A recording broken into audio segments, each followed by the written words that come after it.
اور دوسری بات وہ کہتے ہیں کہ صحابہ کرام رضی اللہ عنہ کا عمل یہ نہیں تھا. وہ لوگ کہاں کہاں تک پہنچ گئے. حسن بصری رحمۃ اللہ علیہ فارسی بولتے تھے، اور حسن بصری سے کسی نے پوچھا کہ فارسی رحمۃ اللہ علیہ، انہوں نے فرمایا 4 سال کابل میں جو گورنر تھا اس کا میں سیکرٹری رہا ہوں، میں نے وہاں سے فارسی سیکھی تھی. لیکن کیا مجال ہے کہ صحابہ کرام رضی اللہ عنہ نے خطبے کی زبان بدلی ہو؟ نہیں بدلی. ہمیشہ خطبہ عربی میں دیتے رہے ہیں، کیونکہ یہ واجب تھا.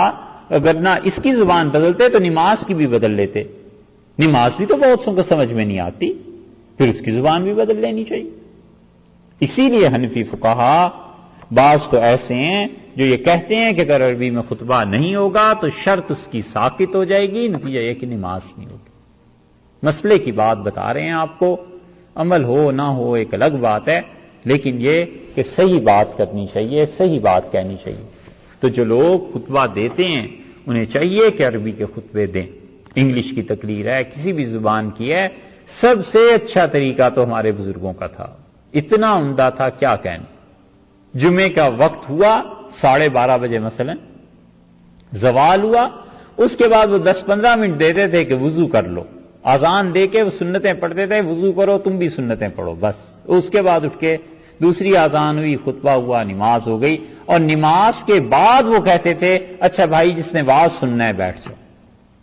واز اس کے بعد ہوا کرتے تھے. اب بھی ہندوستان میں، اب بھی کئی جگہ ہم نے دیکھا ہے، سہارنپور میں ہم نے خود دیکھا ہے، لکھنؤ میں دیکھا بعض جگہوں پہ کہ وہاں پہ نماز ہو گئی، اب جس نے جانا ہے جائے، جس نے بیٹھنا ہے بیٹھے. حتیٰ کہ دلی کی جامع مسجد میں بھی دیکھا کہ 5-7 آدمی ایک ادھر کھڑا ہے، کس کونے میں کھڑا ہے، کیا کھڑا ہے، کیا کھڑا ہے.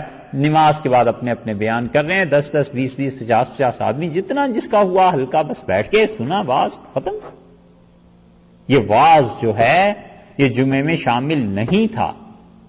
یہ تو بعد میں جب تقسیم ہوئی ہے، پہلے زمانے میں یہی تھا. تقسیم ہوئی ہے تو اب ہمارے ملک میں پاکستان میں یہ مصیبت ہو گئی ہے کہ یہ واز جمعے کے آغاز میں انہوں نے کر دیا ہے کہ پہلی اذان ہو، اس کے بعد لمبی تقریر ہو، اور تقریر بھی عام طور پہ سیاسی مسائل پہ. اب یہ اس انتظار میں ہے کہ مقتدی آئیں تو تقریر ختم کروں، اور وہ اس انتظار میں بیٹھے ہیں کہ حضرت بولنا بند کریں تو میں جاؤں. نتیجہ یہ کہ جمعے کا وقت کہیں سے کہیں پہنچ جاتا ہے. اس لیے بہتر یہی ہے کہ آپ میں سے کسی کو بھی مسجد میں کچھ ایسا حصہ ملے کام کرنے کا، یا کبھی اللہ تعالیٰ توفیق دے، سمپل بات بس. اور رسول اللہ صلی اللہ علیہ وسلم نے فرمایا، مسلم کی روایت میں آتا ہے، آپ نے فرمایا آدمی کی عقل مند ہونے کی دلیل، عقل مند ہونے کی نشانی یہ ہے کہ خطبہ چھوٹا دے، نماز لمبی پڑھائے. اور حضور اقدس صلی اللہ علیہ وسلم کی زبان سے جو احمق بنتا ہے وہ بہت ہی بڑا بے وقوف بن جاتا ہے. کس ہستی نے کہا ہے کہ آدمی کے عقل مند ہونے کی دلیل، عقل مند آدمی دیکھنا ہو تو خطبہ چھوٹا، نماز لمبی.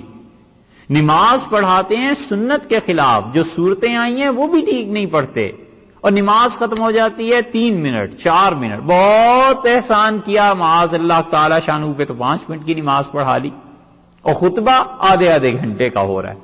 اور بھئی کیا کر رہے ہو؟ یہ مسلم کی حدیث، ویسے تو ہر حدیث پہ عمل ہوتا ہے، یہ حدیث نہیں آئی مسلم میں.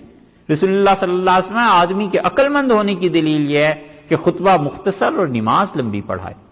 تو اس کا مطلب یہ ہے کہ پہلی اذان اور اس کے بعد اتنا وقفہ کہ کوئی غسل کر لے یا کوئی وضو کر لے، اور غسل اور وضو سے فارغ ہو کے نماز کے لیے آ جائے، سنتیں پڑھے، دوسری اذان اور مختصر خطبہ، بس 2 عربی کے خطبے، جمعہ پڑھ لیا، اور اس کے بعد بیٹھ کے 1 گھنٹہ واز کریں. پھر جس نے آنا ہے آنا ہے، جس نے نہیں آنا نہیں آنا، چاہے ابتدا میں 50 ہو جائیں اور آخر پہ 20 رہ جائیں، ٹھیک ہے نا.